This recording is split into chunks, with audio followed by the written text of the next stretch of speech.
ಇಂದು major Dhyan Chand ರವರ ಜಯಂತಿಯ ನಿಮಿತ್ತ ಜಿಲ್ಲಾಡಳಿತ, ಜಿಲ್ಲಾ ಪಂಚಾಯತ್ ಮತ್ತು ಯುವ ಸಬಲೀಕರಣ ಮತ್ತು ಕ್ರೀಡಾ ಇಲಾಖೆಯ ಸಂಯುಕ್ತ ಆಶ್ರಯದಲ್ಲಿ ಶಿವಮೊಗ್ಗ ನಗರದ ನೆಹರು ಕ್ರೀಡಾಂಗಣದಲ್ಲಿ ರಾಷ್ಟ್ರೀಯ ಕ್ರೀಡಾ ದಿನಾಚರಣೆಯನ್ನ ಮತ್ತು ಸಂಸದ್ ಕ್ರೀಡಾ ಮಹೋತ್ಸವವನ್ನು ಶಾಸಕರಾದ ಎಸ್.ಎನ್. ಚನ್ನಬಸಪ್ಪ ಅವರು ಉದ್ಘಾಟಿಸಿದರು. ಇನ್ನು ಭಾರತ ಹಾಕಿಯ ಜಾದೂಗಾರರಾದ ಮೇಜರ್ ಧ್ಯಾನ್ ಚಂದ್ ರವರ ತ್ಯಾಗ, ಶ್ರಮ ಮತ್ತು ದೇಶಕ್ಕಾಗಿ ನೀಡಿದ ಅಪಾರ ಕೊಡುಗೆಯನ್ನ ಸ್ಮರಿಸಿ ಅವರ ಜೀವನವೇ ಕ್ರೀಡೆಯ ಮಾದರಿ, ಶಿಸ್ತಿನ ಪಾಠ ಮತ್ತು ರಾಷ್ಟ್ರಭಕ್ತಿಯ ಸಂಕೇತವಾಗಿದೆ ಎಂದು ತಿಳಿಸಲಾಯಿತು.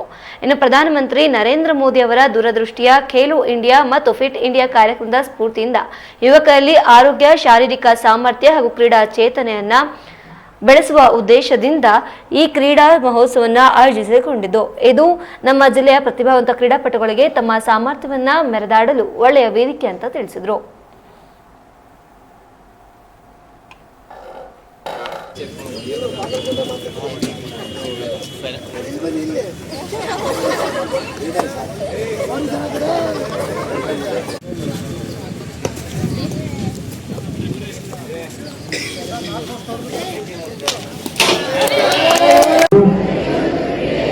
ಶ್ರೇಷ್ಠತೆ, ಗೌರವ ಮತ್ತು ತಿಳಿಸುತ್ತೇನೆಂದು ಈ ಮೂಲಕ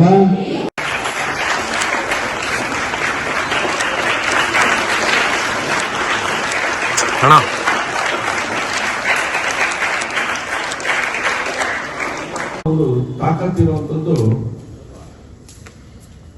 ನಮ್ಮ ಮನಸ್ಸಿನ ಇಚ್ಛಾಶಕ್ತಿಗೆ ಮಾತ್ರ ಇರುವಂಥದ್ದು.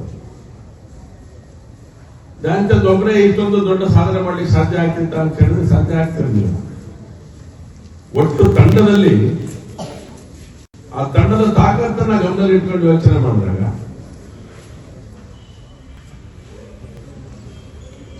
ಆ ತಂಡಕ್ಕೆ ಶಕ್ತಿ ಎಷ್ಟಿದೆ ಅಂತ ಅರ್ಥ ಆಗುತ್ತೆ. ನಾವು ಆಲೋಚನೆ ಮಾಡುವಂಥದ್ದು ಅಗತ್ಯ ಇದೆ. ಬರೀ ದೇಶಭಕ್ತರ ಅಂತ ಹೇಳಿದ್ರೆ ಕ್ರೀಡೆಗೆ ದೊಡ್ಡ ಶಕ್ತಿ ಕೊಟ್ಟಂತವರು ನಮ್ಮ ಧ್ಯಾನ್ ಚಂದ್. ಹಾಕಿನಲ್ಲಿ ಅವರು ಮಾಂತ್ರಿಕ. ಅಲ್ಲಿ ಯಾರಾದ್ರೂ ಒಬ್ರು ಸಾಧನೆ ಮಾಡಿದ್ದಾರೆ. ಫುಟ್ಬಾಲಿಗೆ ಹೋದ ತಕ್ಷಣ ನಮಗೆ ಮ್ಯಾರಡೋನಾ ನೆನಪಾಗುತ್ತೆ. ಹಾಕಿ ಅಂದ ತಕ್ಷಣ ಇವ್ರು ನೆನಪಾಗ್ತಾರೆ. ಈಗ ಒಂದೊಂದು ಕ್ಷೇತ್ರದಲ್ಲಿ ಅವ್ರು ಸಾಧನೆಗಳನ್ನ ಮಾಡಿರುವಂತ ವ್ಯಕ್ತಿಗಳು ನೆನಪಾಗ್ತಾ ಹೋಗ್ತಾರೆ. ನಮಗೆ ನಾವು ಆ ರೀತಿಯ ದಾರಿ ಒಳಗಡೆ ಸಾಗಬೇಕು ಅಂತ ಆದ್ರೆ ನಾವು ಒಂದು ಶ್ರಮವನ್ನು ಪಡಬೇಕು. ಆ ಕಾರಣಕ್ಕೋಸ್ಕರ ದಿನಾಚರಣೆಗಳನ್ನು ಮಾಡುವಂತ